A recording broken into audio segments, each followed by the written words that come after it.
E aí, pessoal, aqui é o Elias, professor de História de vocês.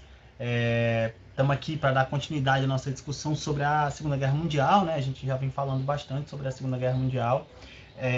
E então a gente já comentou, né, sobre os antecedentes da guerra, as alianças que foram formadas, né, o avanço nazista sobre a Europa Central, né, e a França, e também falamos sobre a Operação Barbarossa, né, que era a operação aí de invasão da União Soviética pelo exército nazista, tá? Então hoje a gente vai dar continuidade aí conversando aí sobre a entrada agora dos Estados Unidos também na guerra, e vamos falar da contraofensiva aliada, né? Como é que os aliados reagiram a esse avanço, né? Porque até 1941, provavelmente até o início de 1942, tudo indicava que a Alemanha, vamos dizer assim, venceria a guerra, porque já havia conquistado grande parte da Europa Central, né? Vários países já sob domínio ou comando alemão, tá? Então a gente vai entender como é que isso ocorre agora. O que a gente vai ter, pessoal, para a entrada, os Estados Unidos se manteve neutro, né? Durante a maior parte, pelo menos ali no início da guerra, até 1941, os Estados Unidos manteve posição neutra em relação ao avanço, né, da guerra. E a única grande questão era que os Estados Unidos, na verdade, não diretamente atrelada à Segunda Guerra Mundial propriamente dita, né? Não eram os conflitos ligados ali na Europa que atingiam principalmente os Estados Unidos. Os Estados Unidos, na verdade, já havia uma disputa imperialista muito anterior com o Japão, né? Principalmente devido ao avanço japonês na região da Ásia. O Japão já tinha invadido a Manchúria, tinha invadido a China e vai ampliando o poder do Japão na região da Ásia. E as disputas diplomáticas, né, com os Estados Unidos e o interesse dos Estados Unidos de abrir o comércio japonês, né, de absorver aquele comércio, principalmente dentro dos interesses de imperialismo que os Estados Unidos possuía, fez com que vamos dizer assim, esses conflitos, né, inicialmente diplomáticos, fossem se aprofundando ao longo aí da década de 30, e isso culminou no ataque à base naval de Pearl Harbor, né? Então, em 1941, a gente vai ter o ataque japonês, né? Contra a base naval estadunidense no Havaí, denominada de Pearl Harbor, né? Então lá você vai ter um ataque de aviões que vai destruir, né, essa base naval estadunidense, basicamente com, de certa forma, com um interesse muito próprio, né, do Japão de atingir os Estados Unidos, principalmente por disputas ali que ocorriam ainda na década de 30, né, um possível boicote estadunidense ao comércio japonês, a suspensão da exportação de petróleo para o Japão, e o Japão dependia muito do petróleo. Então esses embates levam o Japão aí a executar o ataque surpresa a Pearl Harbor, né? Foi um ataque surpresa, não houve declaração de guerra, né? Então foi um momento surpresa ali, a base ela estava totalmente ali, né? Pelo menos para a revidar despreparada, e aí você vai ter a destruição de vários navios, é, vários, é, várias estruturas, né, foram danificadas pelo bombardeiro, foram vários aviões bombardeando a base, torpedos também, né, com apoio de navios. Então você vai ter um número aí aproximado de 3 mil mortos, né, fora a destruição material que causou, né, os navios destruídos, a base destruída. Então tudo isso leva os Estados Unidos, né, a questionar a sua neutralidade na guerra. O Japão também, né, buscava provavelmente com esse ataque ali o apoio, né, vindo da Alemanha, da Itália. Talvez também a Alemanha acreditava que o Japão entrando na guerra dessa forma tomaria algumas medidas em relação à União Soviética, já que pelo eixo, né, o eixo Roma-Berlim-Tóquio, era um pacto anticominterne, né? Então a ideia era mesmo combater ao avanço, né, da União Soviética. E até então o Japão não havia feito nada efetivo contra a União Soviética. Então havia uma pressão, de certa forma, do Hitler, né, e do eixo de que o Japão fizesse algo, né, principalmente contra a União Soviética. E com o avanço, né, com a derrota alemã lá nas batalhas lá de Stalingrado, né, lá na Rússia, a entrada, né, o ataque aí a Pearl Harbor, de repente, ele até pode ter sugerido ali pro Hitler, né, essa ideia de que eventualmente o Japão entraria na guerra, né, ao lado dos alemães, contra principalmente a União Soviética, então agiria ali diretamente contra a União Soviética também. Só que na verdade isso nem de fato acontece, né? O fato é que o Japão faz com que os Estados Unidos entrassem na guerra, né? E basicamente por unanimidade, né? Então o Roosevelt na época ele como é? O presidente submete então o pedido de declaração oficial de guerra contra o Japão, né? E é aprovado, né? Aprovado nas câmaras e quase por unanimidade, né? Então, quer dizer, você vai ter a declaração oficial de guerra e aí sim a entrada oficial dos Estados Unidos ao lado dos aliados, né? Na guerra, isso em 1941.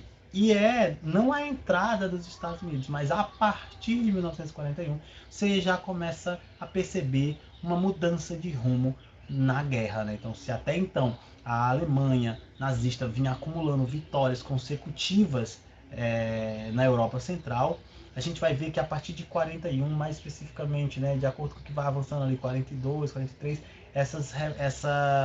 esse avanço ele vai sendo contido, né, e os aliados, né, vão avançando agora sobre o território nazista. Então, a gente também vai ter o ataque japonês, né, ele não se centralizou apenas no Havaí, né, no caso na base de Pearl Harbor, né, o Japão ele passa a avançar, né, sobre o Extremo Oriente, fazendo ataques na região das Filipinas, na região de Hong Kong, né, no caso da China, na Malásia. Então os Estados Unidos vai e passa a entrar na chamada Batalha do Pacífico, né? Então assim, a guerra ali no Pacífico ela vai ser principalmente executada ali entre Japão e os Estados Unidos pelo domínio dessas regiões. O avanço estadunidense e a entrada dos Estados Unidos na guerra prioritariamente vai contra o Japão, mas posteriormente os Estados Unidos vai se aliar, né, e fazer uma série de ataques coordenados juntamente com a Inglaterra.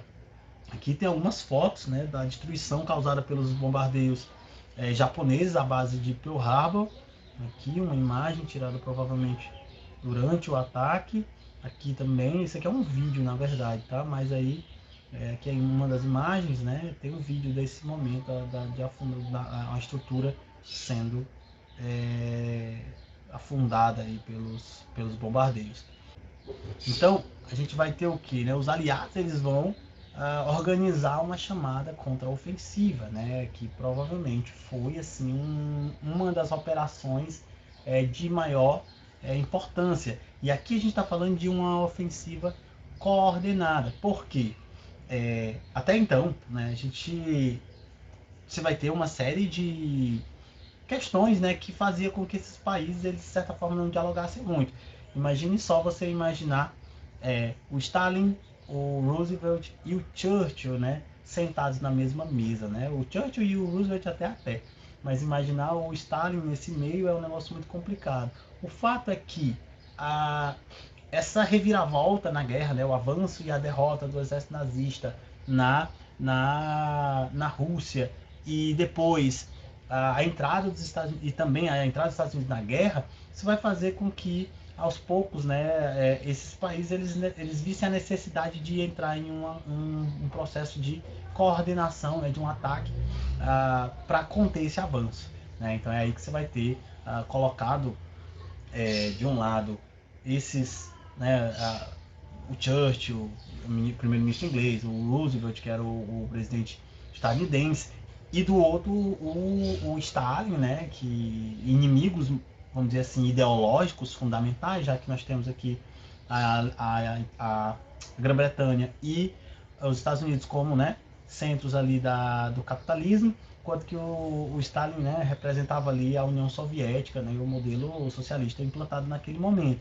Então, quer dizer, eram inimigos ideológicos, mas que vão ali se aliar, né, na luta contra o fascismo, né, o fascismo e o nazismo, né, a ideia do inimigo comum. Né? E aí o que você vai ter? Uma contraofensiva extremamente intensa, né? Porque você vai ter, de um lado, nós temos o Exército Vermelho, que já havia derrotado lá os nazistas, né, dentro da Rússia, e vai avançando em direção à Alemanha. Então, aos poucos, né, ao longo de 42, 43, você vai ter tomada de 43, 44, você vai ter a tomada da Polônia, da Lituânia pelo Exército Vermelho, né? E aí o Exército Vermelho vai se aproximando cada vez mais, né, do centro, né, do comando nazista, que era a Alemanha, no caso a cidade de Berlim.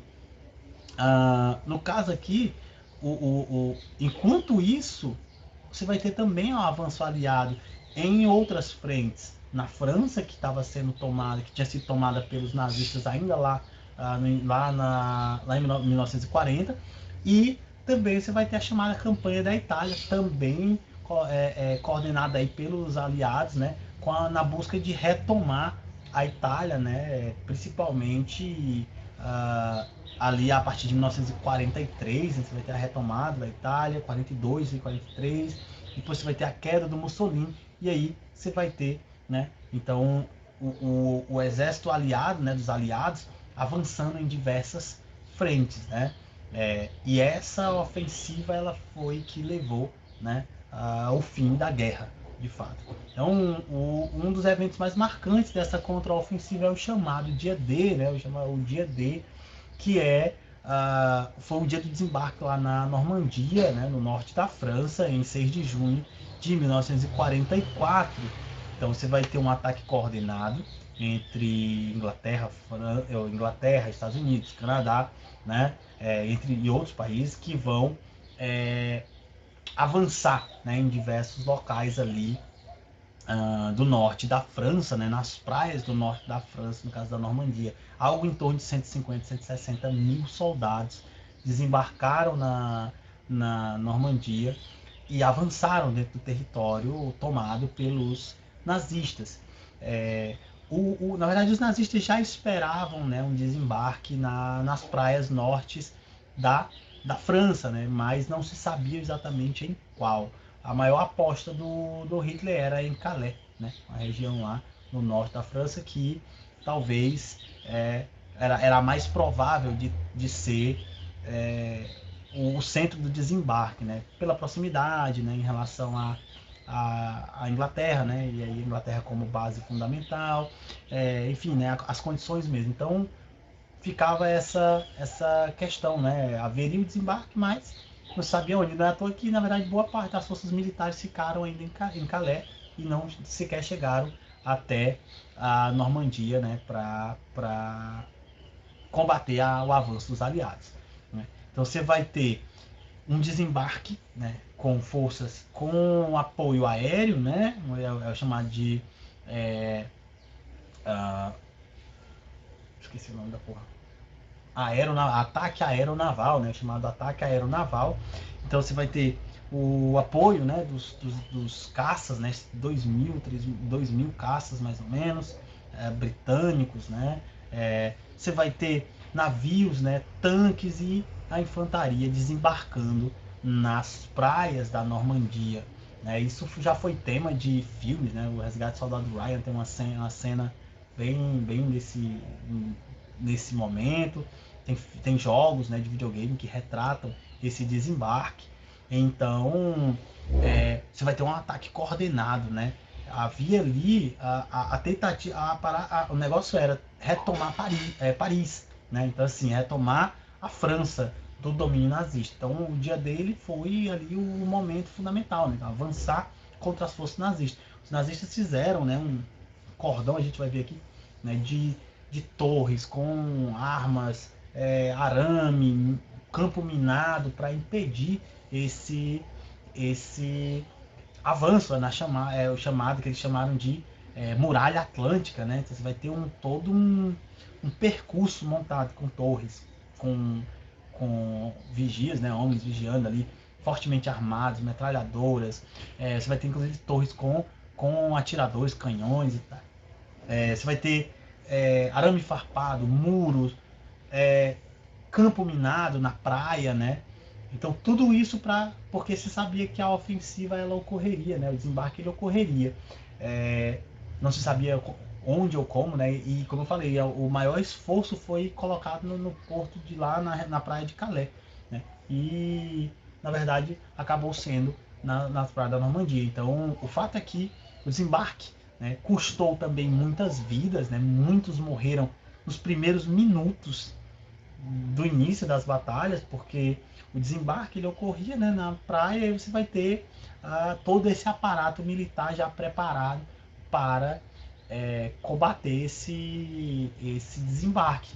Então, enquanto desembarcavam, milhares de pessoas já eram alvejadas ali pelas metralhadoras. Os que não eram alvejados, que conseguiam chegar à praia, muitas vezes eram alvejados pelas minas, né, subterrâneas, e assim vai. Então, quer dizer, navios eram destruídos, tanques eram explodidos com as minas, com os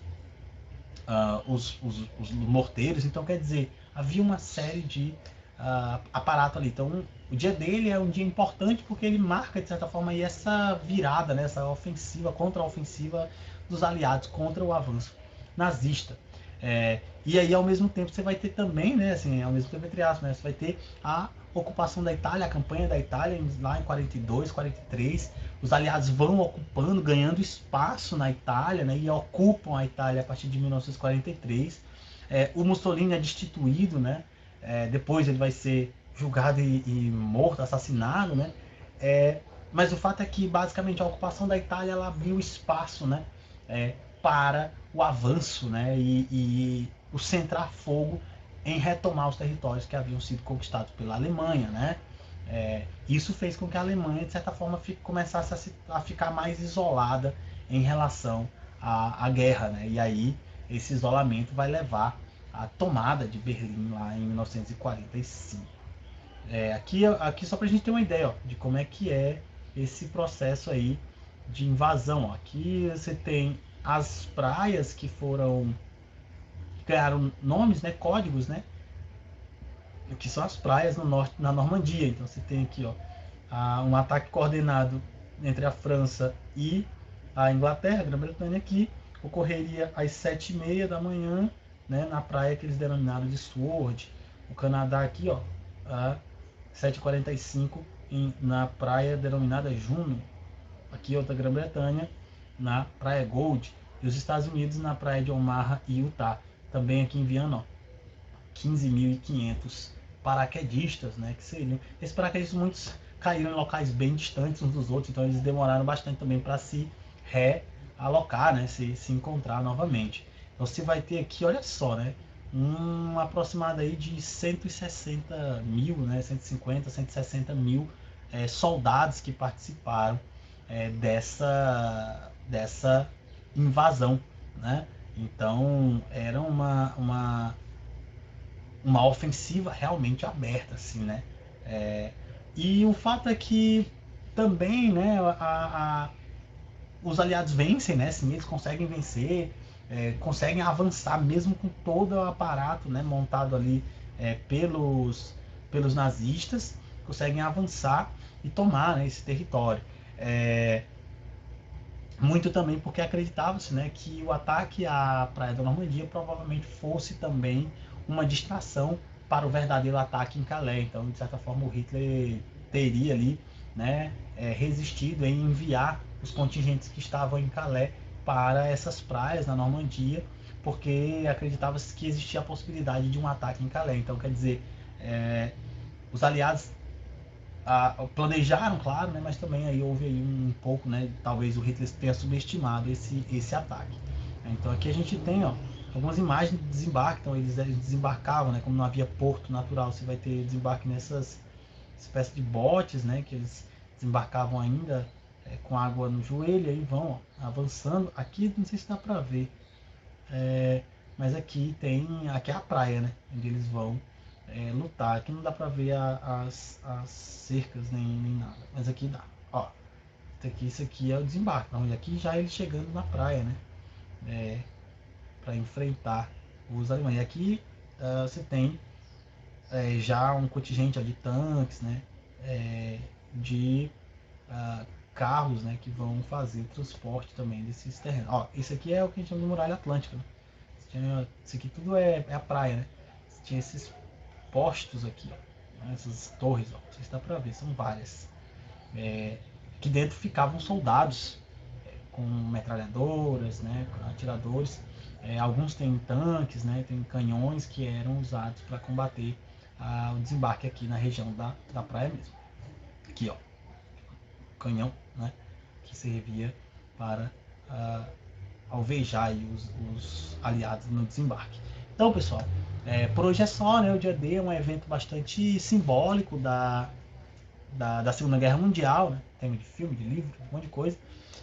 E aí já demonstra essa contraofensiva, tá? Então, no próximo aula a gente vai comentar mais sobre esse processo de ofensiva aliada, né? E como é que se dá o fim da guerra, né? Da Segunda Guerra Mundial, tá bom? Então, muito obrigado por assistir e até a próxima.